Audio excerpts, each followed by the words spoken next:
Okay, thank you for listening to this episode of Bloodhound Pix, and it's part of our Horror Not Fear campaign. As always, I am one of your hosts, Craig. And I'm Kyle. Josh is away for this episode, but we are joined by Sean O'Connor, who is going to be handling the episode for us.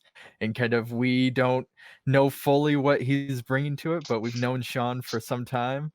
So it's going to be really interesting, and you're going to be along the ride with us of what we're going to do. And Kyle's dog has just joined in, Raphael.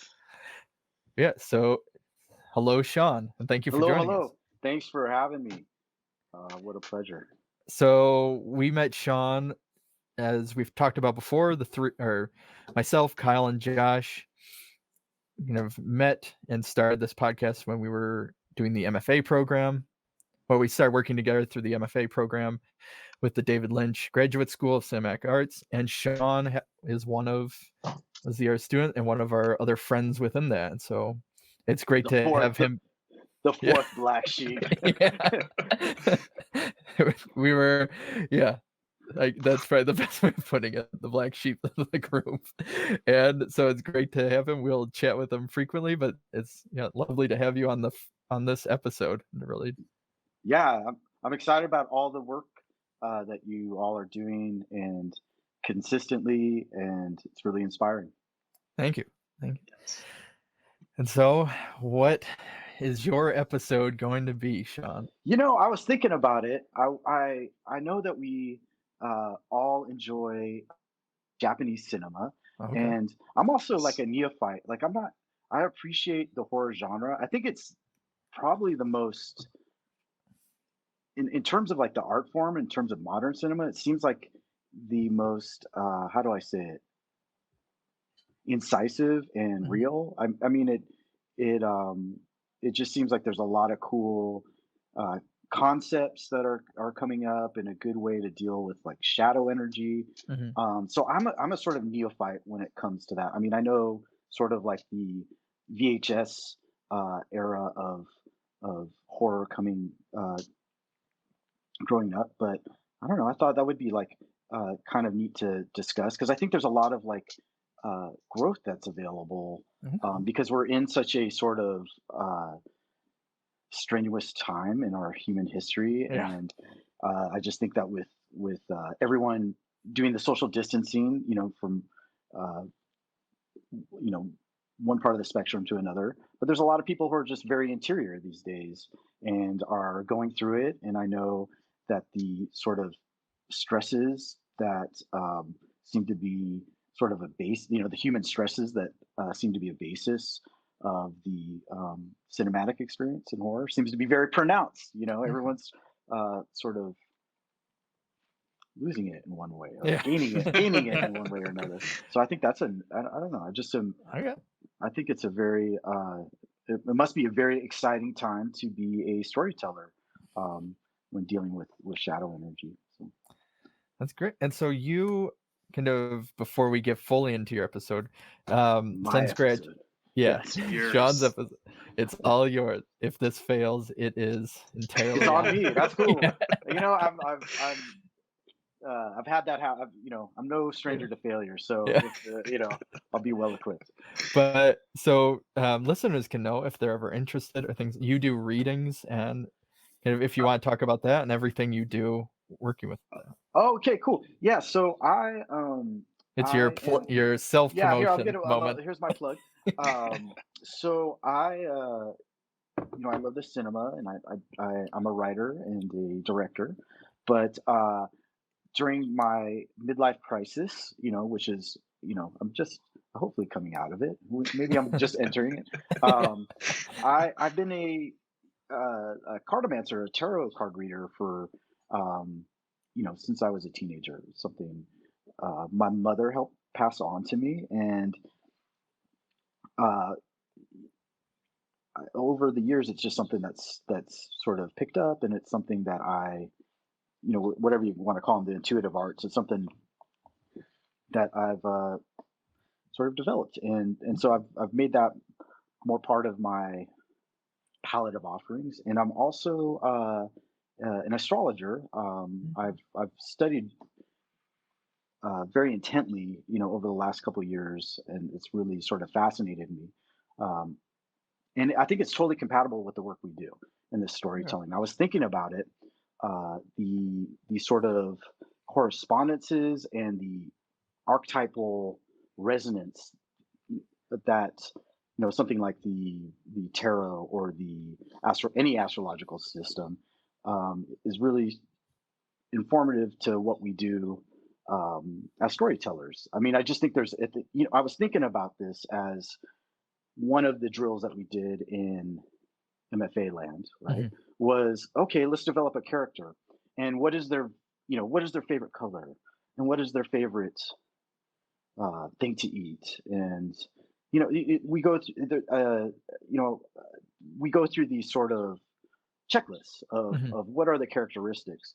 And what fascinates me about astrology and um, the tarot system is that it's one way to access, and it's not for everybody, but it's one way to access some of those resonances at its core, and Okay. really deal with deep psychological or spiritual um, material. So I would uh, I would suggest that any writer, maybe get a book. The Jodorowsky book is a really Mhm. The Way of the Tarot is a really great book, just because it is such a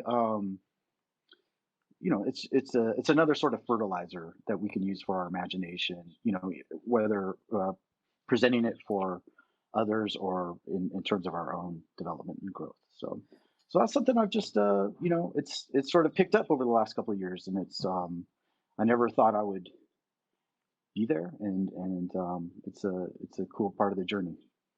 That's great. And so I guess since we've known each other long enough and I can kind of be honest about certain elements of that, Yes. all three of us or no transcendental meditation. We'll practice it.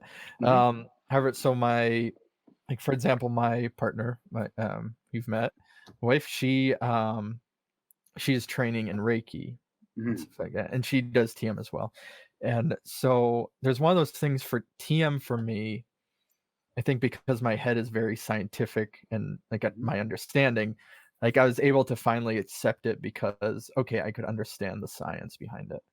And so she's talking so as she's learning Reiki and talking about that, she needs people to practice on, and for somebody like me, I'm still like, with something like that, I don't necessarily understand the science of it yet. I mean, I could go and read. So I always have that resistance. So I'd love to kind of hear kind of a little bit about that and about, like, for people, I guess, like me who Well, may have that resistance. and I would counter, just knowing you, Craig, that you and Kyle, that you've established you've established sensitivity in your life already. Mhm. And and we could say it's a holistic vulnerability to sort of those subtle energies, Mhm. and with meditation, that's one function of the practice, especially in TM Yeah. is contacting being. I don't want to sound like a TM commercial, but Yeah. you know, uh, reaching that basis of consciousness, Mhm. and and so I think that I understand. And I get this quite a bit, not so much anymore, because I think there's a sort of opening. Yeah. This is a susceptibility to different expressions of consciousness, because we're in this very complicated time. And so someone might say, "Hey, the you do this, you draw cards and are able to sort of diagram a situation, perhaps, in Mhm. a way. And what is the distinction of that being just um, a sort of random experience that you where you designate associations rather than getting some sort of messaging or getting some Yeah. sort of greater insight. And um, I just would say that try it out. Like try those things, Yeah. like the Reiki. Um, try different modalities of perception, and it's not for everybody. Mhm. There's some people who need that sort of um,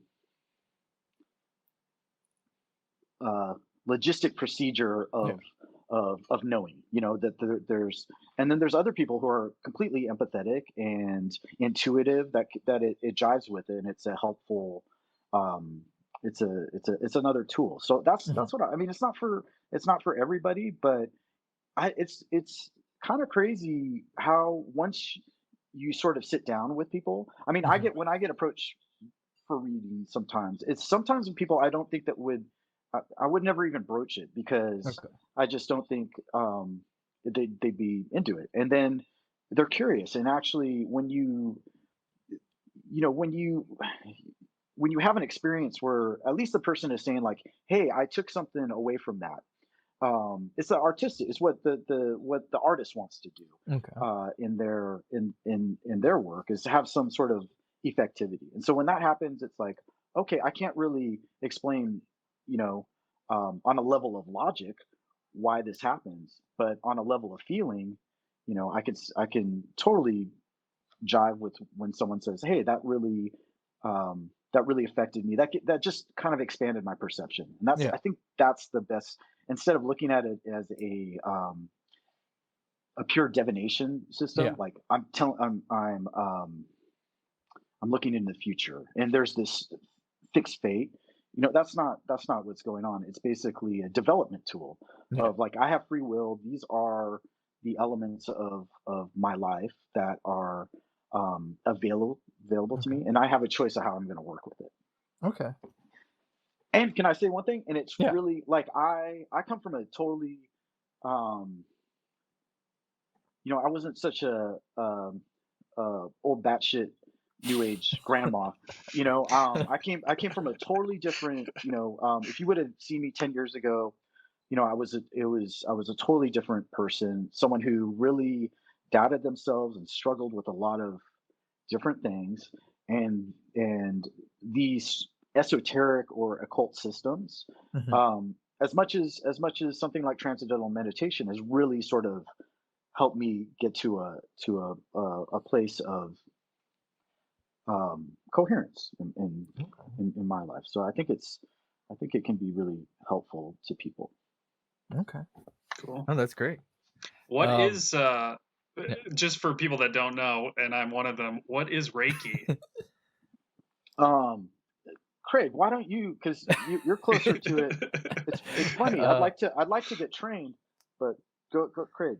so from what I know, um, Reiki is the art, so it's in a way it's a healing tool, but it's through like the vibrations and the normally it's like a touching where you rub your hands together and you'll hold on to the spot, and that, for example, if somebody burns their hand, you would rub your hands together, you would put the symbol on, and you would hold the hand, and it would base it in this sort of mind over matter idea. The person doing the Reiki would be absorbing the burn, the pain, and so it'd be type of you would be a a conduit of like that universal energy is Okay. kind of what I got. But Yeah, yeah, it's a facilitation. Um, yeah, it's a facilitation of higher energy. I've had two distant in the last year, two distant Reiki. Sorry, um, I'm unsure about the pronunciation, but I've had yeah, two sessions where someone has been in an absolute another part of the country in a yeah. different You can. state, and the deal is I lay down, and you could feel the energy working, and I know that I'm like, kind of weird, but there wasn't like an anti. I was very like, even for me, I was very very surprised about how effective. Like there was, Yeah, and again, we can get into this, placebo, discussion, but I just think that there's something to it. yeah. I mean, I have, it has a sort of, yeah, it has a sort of intensity that I've picked up. And you meet people who are practitioners and healers, and there's something special about them. Cool. All right. Okay, so now that we Hey, kind you of can start. You could do a horror movie about it. You know yeah, what I mean? Like, there we go. Yes. There we go. So, now that we've kind of or I guess before we get officially into well, I mean, this is your episode, and we've already it's been my talking, but it's our episode. do you want to give how can people reach you through online, Yeah, or if they want they to can schedule? yeah, they can get a hold of me at kinofkins.com, www.kin of kins.com, and there's just it's a simple site, but Okay, there's my contact info, and yeah, and I do readings, or um, I love discussions, like this, so uh, get at me, please. awesome. Okay, so throw it at us, Sean. Where do you want to take this? Hmm. Well, I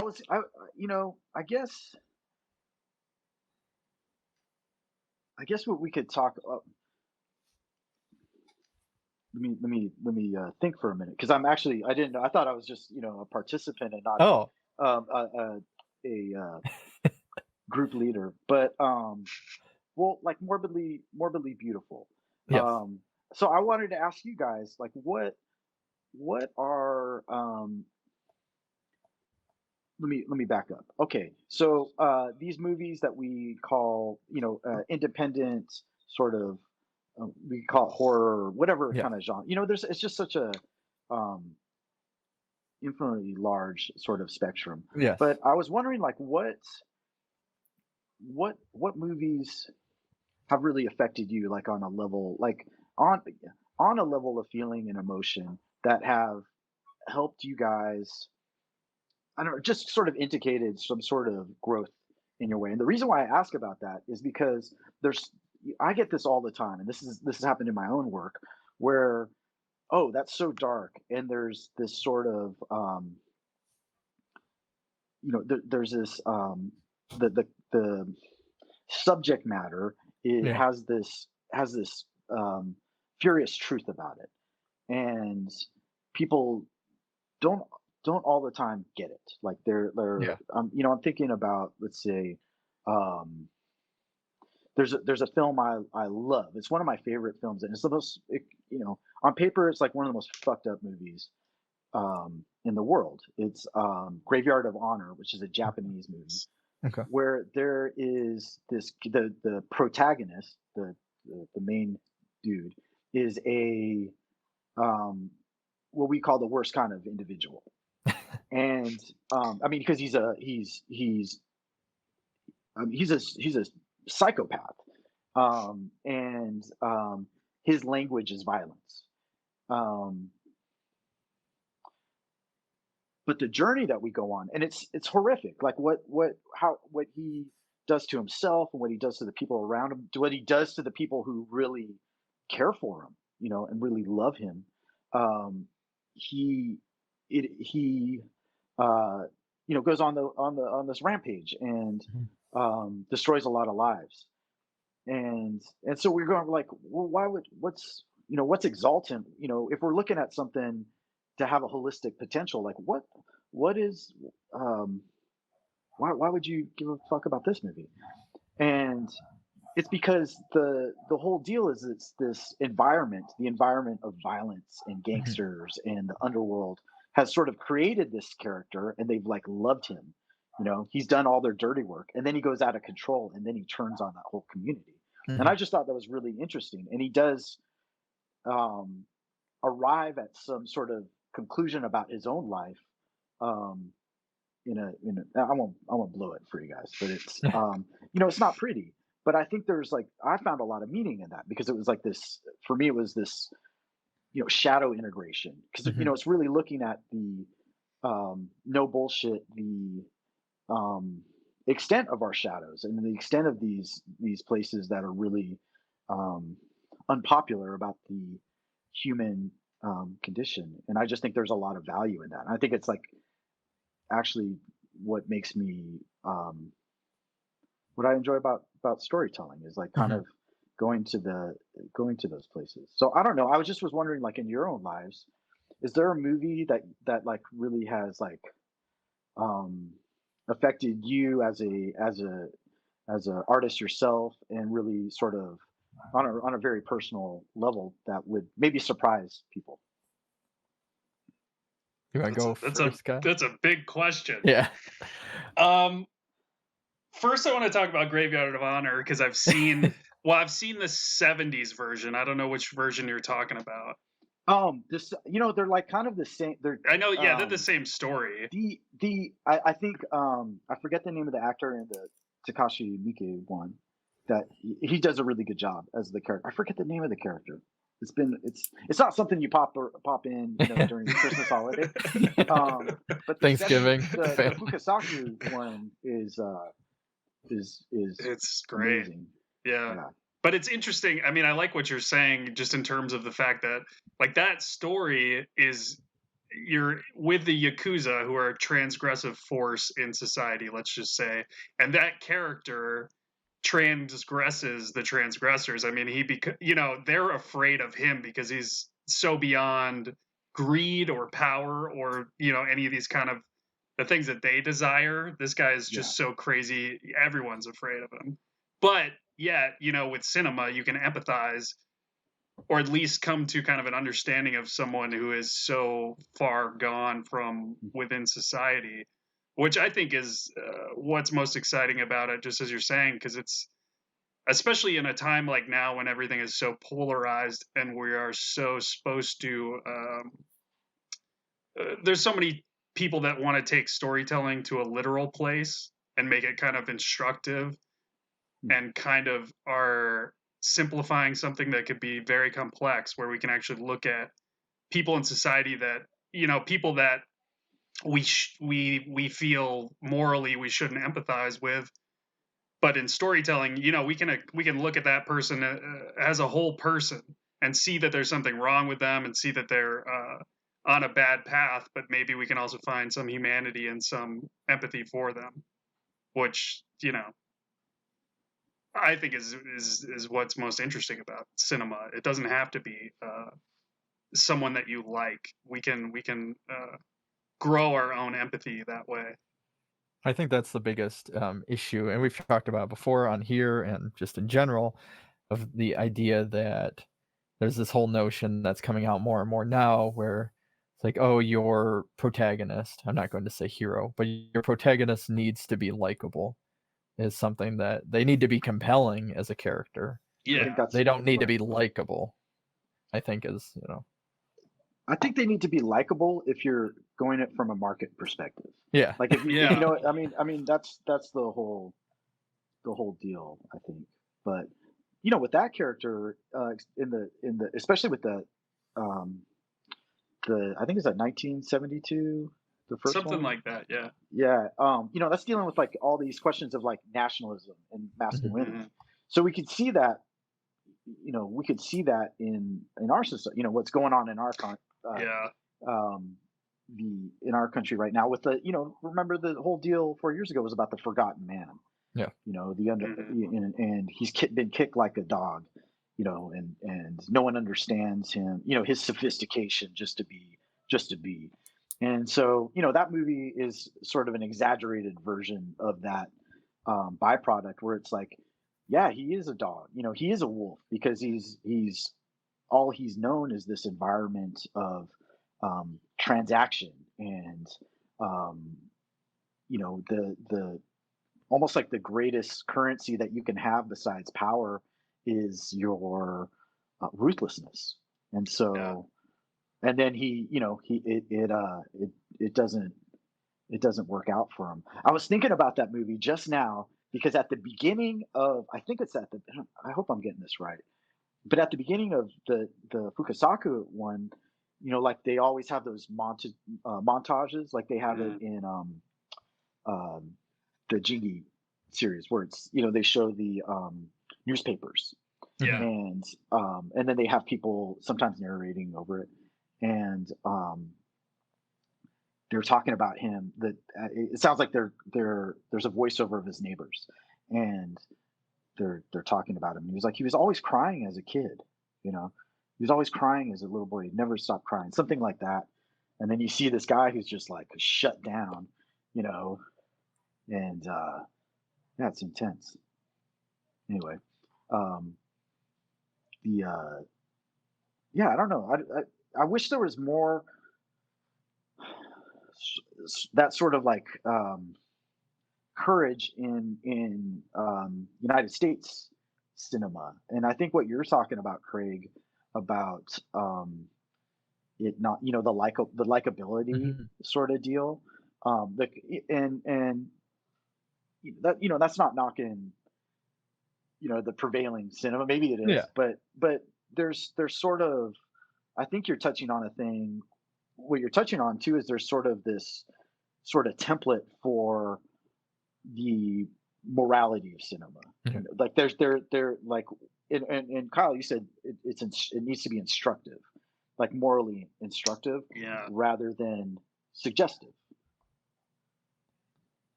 Yeah. Which is No, it's so, it's such a simple-minded view of what art can be, unfortunately. I mean, to look at everything as like it has to be a morality tale, and everyone is basically so intellectually dim that they need you to say, hey, this is a bad thing that we don't do. It's like, come on. Yes, like it. I think it hinders. Um, well, like the old man David Lynch. You know, even just that recent series where people, you know, and you can get in a whole conversation about, you know, we've talked about this where, yes. you know, maybe that's not like the highest dimension of awareness, but the yeah, just where there's sort of um there's sort of a capture of creativity because you're sort of, you really have to calculate what, not what the, not, you know, not like what the audience wants or what's cool, but like the sort of careful messaging, right? Mhm. Because the perhaps the audience thinks that, you know, it's instructive. We're in this thing of instructive rather than suggestive.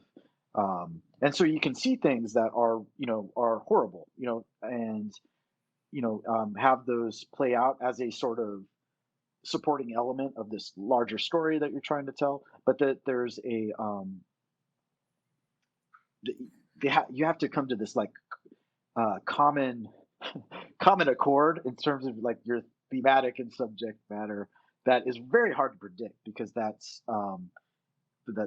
changing. But I think that's like, I think it's constricting in terms of creativity when you can't just like on just a personal level of like, this is how I fucking feel, you know, and I may be, you know, we're in a country full of these people. Mhm. Like, this is how I fucking feel. It's really complicated. I don't know. I don't think I'm a piece of shit, but I don't really know how to explain it. I'm just going to hold it in. Right. And then it's going to get fucking weirder. You know, and I think that's, you know, maybe that is like projecting into our artistic force Mhm. as a nation. You know, we can't really um uh I would much rather look, I would much rather someone do some fucking stupid movie that I think is stupid, that they fucking love. You know, it's their creativity. You know, it's like, so, you know, these there's a whole fucking Christian cinema thing, you know, where they make Mhm. movies and I'm sure they're having a great time and they're making a lot of money. But I'm like, that's, you know what? Like, good on them. They're like saying what they, you know, they're doing it. They're telling the story Mhm. they want to tell, you know, and they're being honest. And it may not be as like, you know, um, the narrative values may not be like what we're into, right? But they're going for it. And then we have the other side where it's just sort of, you know, where, you know, someone is just Yeah. careful in their storytelling in a way that's like, you know, close to lying. You know, when you're No. too, Mm. you know, just Well, say what you mean. You know. that that's something that's popped up again. So beforehand, we were kind of talking about to Sean what dynamics each one of the members of Bloodhound plays in terms of reviews and stuff like that.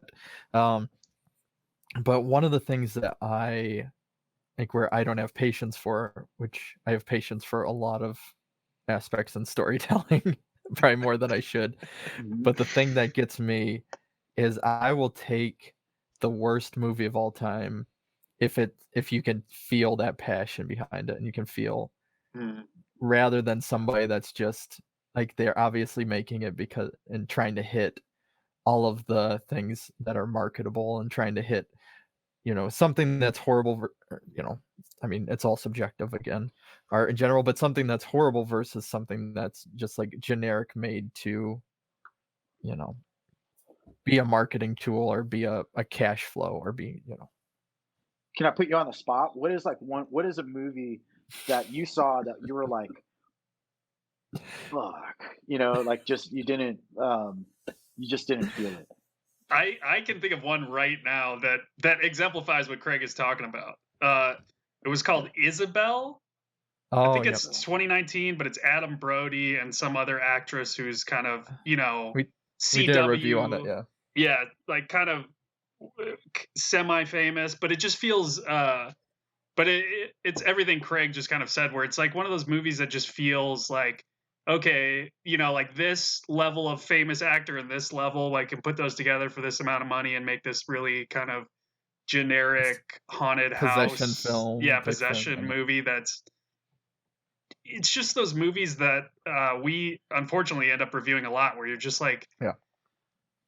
just everything feels generic. Nothing feels inspired, and it's worse than, yeah, even a terrible movie that has passion, because you just feel like it's just you've missed the boat. This is just a waste of everyone's time. Yeah, the big one that well, I mean, we'll say it, Kyle, if you feel like cutting it out of the episode, go for it. But the big one that Say will it. We're, be no, no, no. You gotta do. We're talking yeah, about like the unbridled Let truth. it out. Yeah, the big the it's big one that will be referenced is one of our it was our first festival, if I remember, that we covered, right? I think so. As Yeah. Bloodhound. And the movie is called The Dark Red. It's now on Amazon. It's actually done fairly well, I think, in the indie circuit. But it's about and there are these moments that are I think are great in it.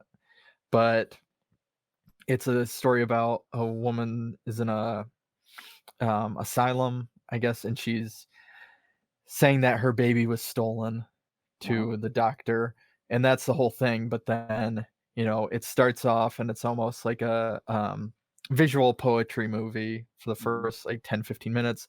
Then it goes into the story itself about okay, that this baby was stolen, and it becomes like this pregnancy terror thing, and then it becomes this revenge, her getting revenge on the people, and there's this whole montage of her training and getting buffed up, like some Sarah Oh, she's Connor, going for. She's like yeah, going. She's like, I yeah, gotta yeah, and It's in six Sarah weeks. Connor I gotta be in. yeah, Terminator 2, and then it turns into Scanners.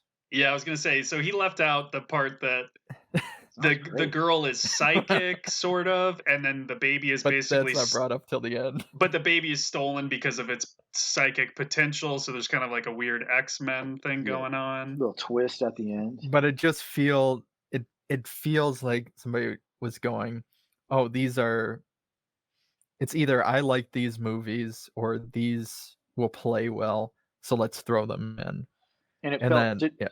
did it feel like soulless? Like I mean, Yeah. what I mean by that was just it Yeah. didn't. Yeah, yeah.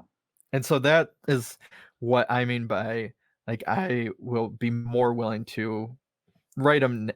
I don't like doing this type of thing, but write a bad review or write a review criticizing that than I would, I don't know, something else that we've watched, that is, the technical quality might not be good because a lot of these movies that we were talking about, both of the Isabella and the Dark Red that we were mentioning, the technical quality is there in a lot of films nowadays because of the advancement of technology. Yeah. Everything looks Yeah. very pretty.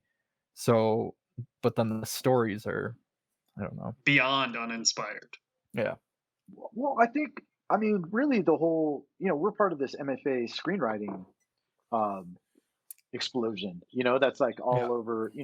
And um, I think it's very. I mean, it's really. I really liked our experience there. Mhm.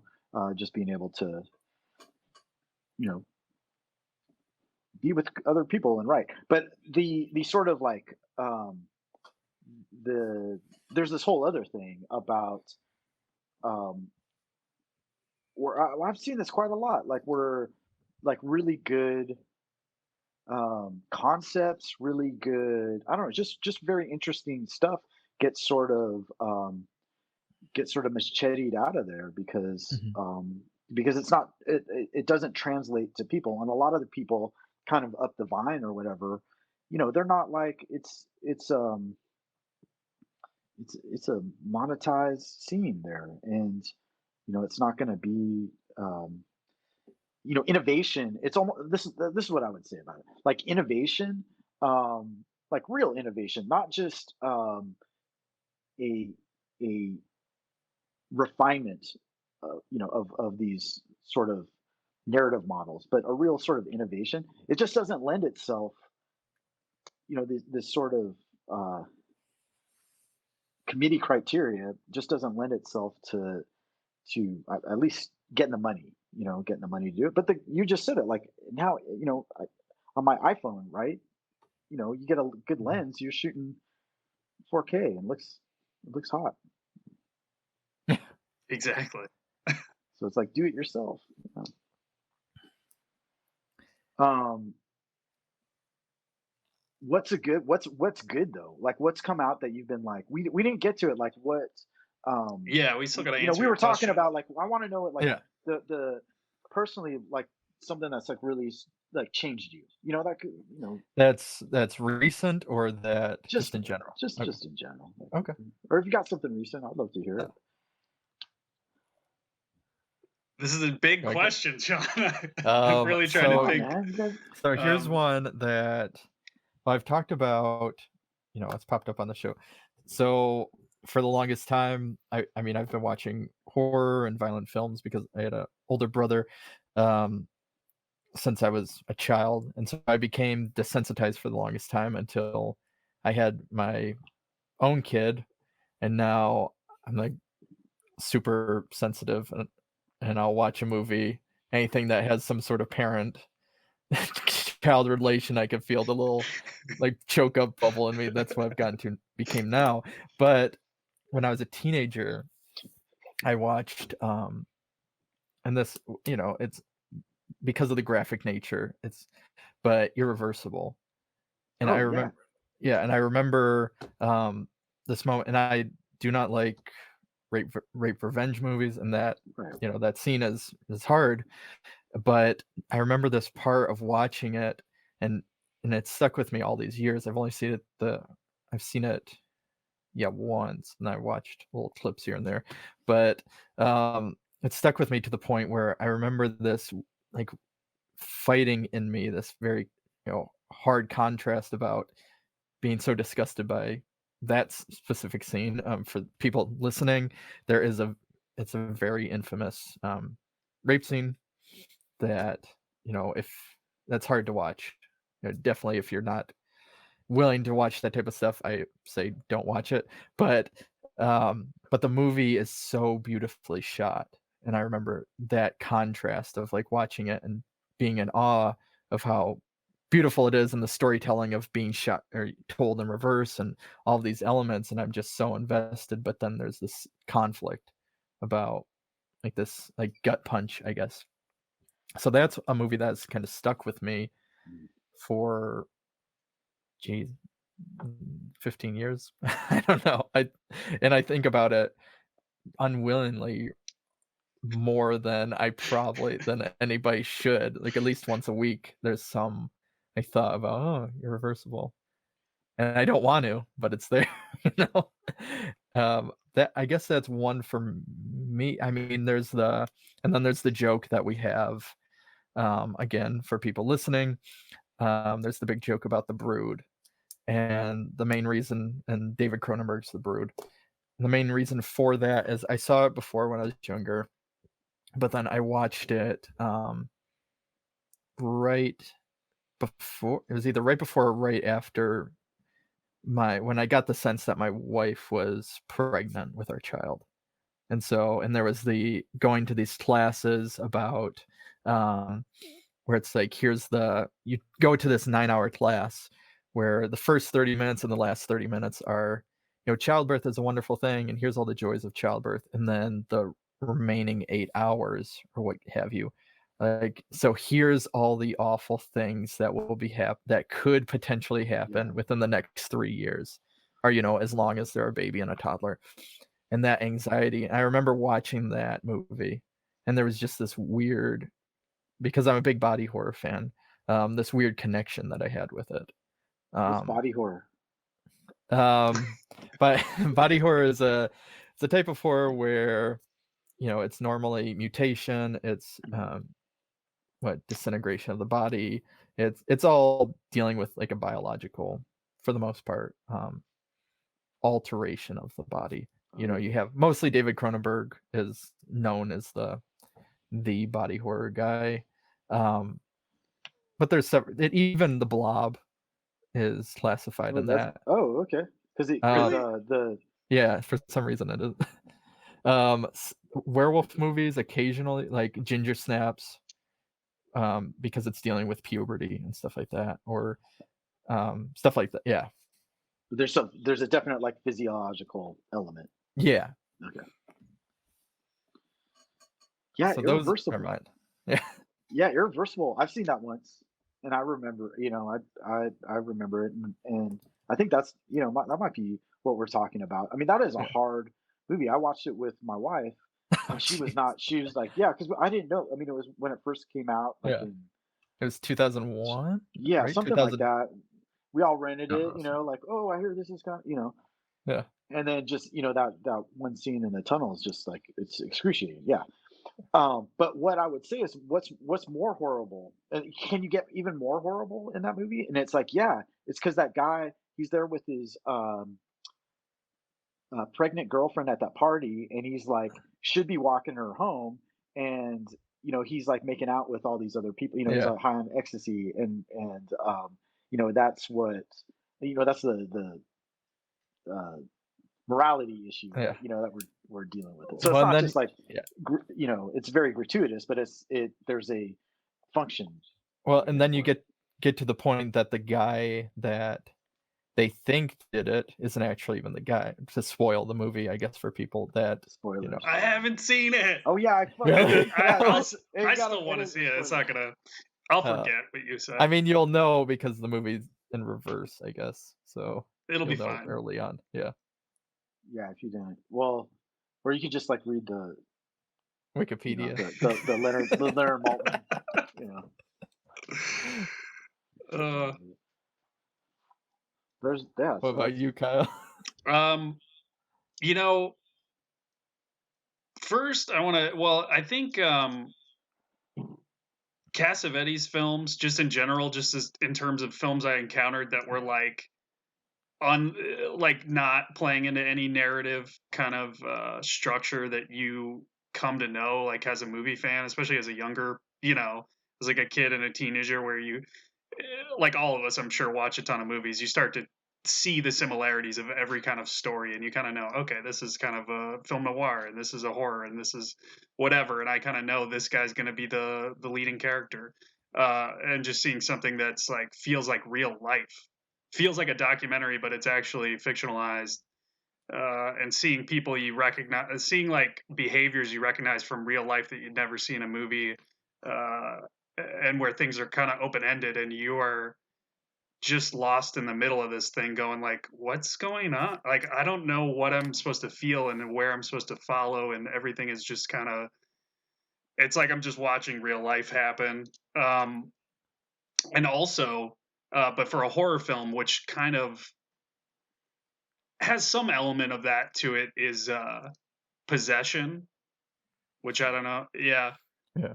you should see it if Uh, you haven't seen it, John. it's a hard one to find now. I don't think there's really a There's a good. Blu-ray. There's a $20 Blu-ray. There's like an expensive one too, but you would like it, Sean. But it's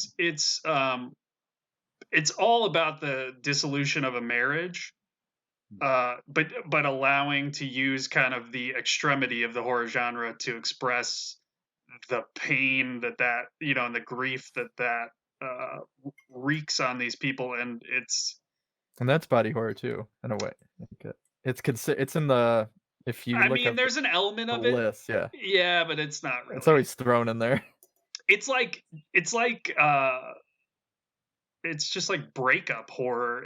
Yeah, It's young Sam Neill and yeah. Isabella Adjani, and they're fucking amazing. But it's just I'm sorry, the name of it is Possession. It's, Possession. Andre It's what I can't Andre think of it. Zulawski. He also Yeah. did like the third part of the night, um, the Devil. He did a bunch of movies. I've seen a couple.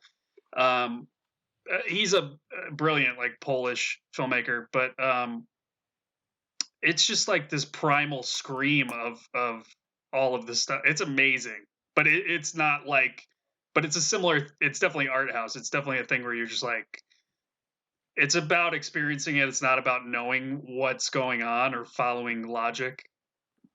And I mean, that's what's up because it's, you know, the whole deal of it having to be like the film that you're watching having to be sort of structured in a way that's like it can be conveyed or is palatable. Rather, you're talking about Cassavetes or there's so many other movies where it's like there's some sort of current of feeling Hmm. that you sort of take a ride on, and so there's no like, well, that is the plot point too, and Mm, this is the climax or the dark night of the soul, any of that sort of stuff that's very you have to know it, right, to get your movie made, um, rather than just sort of a feeling. And I think that's like the agency that it takes is what like the format is the art house movie. Or I mhm. mean, I can't tell you how many times where um, the word auteur has like come up. Oh, that's auteur work, or and you're just like, well, is that just a fancy word for someone just diligently making their vision happen? You know what I mean? Yeah. Or not like, Yeah. um, like, yeah. I mean, it sounds like a nice thing to be called. Like I'm an, but it's, it's not a. I just think it like in the screenwriting world, right? Where you hear that, it's sort of like a diss, where it's like, oh, that's auteur. Um, that's a sort of an auteur concept or an Yeah. auteur work, and Yeah. yeah, I think that's like not. I mean, the movies that I've really dug are they just don't. They're on a sort of level of consciousness rather than um, having a certain 3 act or 5 act or Yeah. 4 act narrative structure. Yeah. Yeah, auteur now is kind of if somebody describes your work as that, from what we heard in the grad program, it's like, oh, like that's those nice little movies you do by yourself for no money. That's kind of how, certain those what was it, that guy, I won't give names, but, you know, That people guy, came in yeah, people came in to their cave. to humiliate us. Yeah, And Yeah. well, specifically Sean and myself for no reason at all, but, certain male guy came in and, he that was something he described in a way. It was like this view of that, oh, it's those little things that you might have a little cult following, but it's not considered It's not where it's the not gonna big get you bucks that are. business. Yeah. yeah, yeah. Well, and I mean that's the choice everyone's got to make. Yeah. It's like, Yeah. I mean, and that's what it comes down to. I think is like, you know, um, look, if you're fucking crazy enough to like be in love with anything, whether it's like cinema or, you know, I don't know, yeah, I know plenty of people who are in these like they're in their 50s and they're still DJing, and going Mhm. around the country or, in bands or whatever, just doing, not even artistic, just doing your thing. But if you're like gonna show up every day and it's gonna be in the back of your mind obsessing about, whatever your story or your song or anything, and it doesn't matter. It doesn't matter. You're just gonna do it no matter what. That's kind of like what that's the sort of like obsession, like holy obsession that might be considered auteur. Like we're all auteurs about something. Even if it's just mac and cheese. And No, it's that's a great way to put it. but it's cool that all this technology is out right now where people can just do it. Like there's no reason other than not having time or just not Yeah. having you know procedurally being able to put something together why you can't do anything. Yeah, I think If I- there's a I'm paraphrasing and all that, but there's kind of this notion that or quote that is until cinema is considered an art form, but there was this notion that until something can be truly an art form, it has to be accomplishable by people at all social levels. So, Mhm. you know, the poorest or somebody at the lowest income or Uh-huh. poverty should if they can make a film or they can make a painting or they can do whatever, then that's when it truly becomes art. I think that is something that has really been shown, especially not over the last even in the last decade, but looking at this year in general with the pandemic and COVID and everything that's happened. We've been able to see that a lot of these movies that are really being pushed forward and really showing this innovation aren't actually the big budget, but it's these people that, again, they were innovative and they said, okay, well, like our movie wasn't going to be in theaters anyways, so let's use this as a way. There was that movie Host that was shot with no budget at all. It became this huge epic success, and um, and it's on Shutter, but so stuff like that, where I think over the past decade, that's really become where the money means something for a Marvel movie or these tentpole films, but it also doesn't mean as much as it used to because anybody can do it. And most movies don't make any money. I mean, that's Yeah, the thing. Like, and yeah, you got to just do it for the right reasons. And that's it's like that's it. great. I was wondering because you see a lot like, wow, now you have instead of having 40 people, looking at as to like what they're supposed to be doing, and you got to do it because it's COVID era. You got to have 5 people. Yeah, Um, that's all you get, and I don't know. It should be really. I suspect like in the next couple of years, there's going to be things that are just like, what was that? That was amazing. yeah, Francis Ford Coppola, I think it was in like the Apocalypse Now documentary, where he's talking about, yeah, someday there's going to be some girl in Iowa or in like Kansas, and she's going to make a documentary about her cow, and it's going to be like the best movie ever. And yeah, I'm like, we're probably going to see like that being part of our reality yeah. soon. Yeah. I'm Yeah, down it to see was. a cow documentary. I am too. But it looks like we're kind of on our Where is this? wrapping Are up we a little bit. just going? Let's see. Hey, this just went quick. Well, we Yeah. haven't seen each other for a while. We haven't hung out. Okay. Well, what? So we gotta wind it down. I don't know. Is there anything you guys want to add to this whole interesting discussion? Hey, and I just want to say that these guys, I've read these guys' work, and it's no bullshit. These guys are, so if there's anybody out there who like wants to spend a couple mil a piece on these guys and get their fucking movie going, you're in good hands. These guys are Okay. really talented. We'll Venmo you the money to Venmo, say that after that. Venmo, After. yeah, I crypto. mean, These guys, they're likewise for this guy, he's in Yeah. Iowa, and I feel like he's in Iowa. He's right by a university. He doesn't even need as much money. He's got the free labor. He can get some students and make a Yeah. movie. yeah. Well, maybe I'll try it. I'm gonna try that. Thanks, man. I'm gonna go down there tomorrow. We're gonna make the cow documentary. Yeah. That would be awesome. Yeah.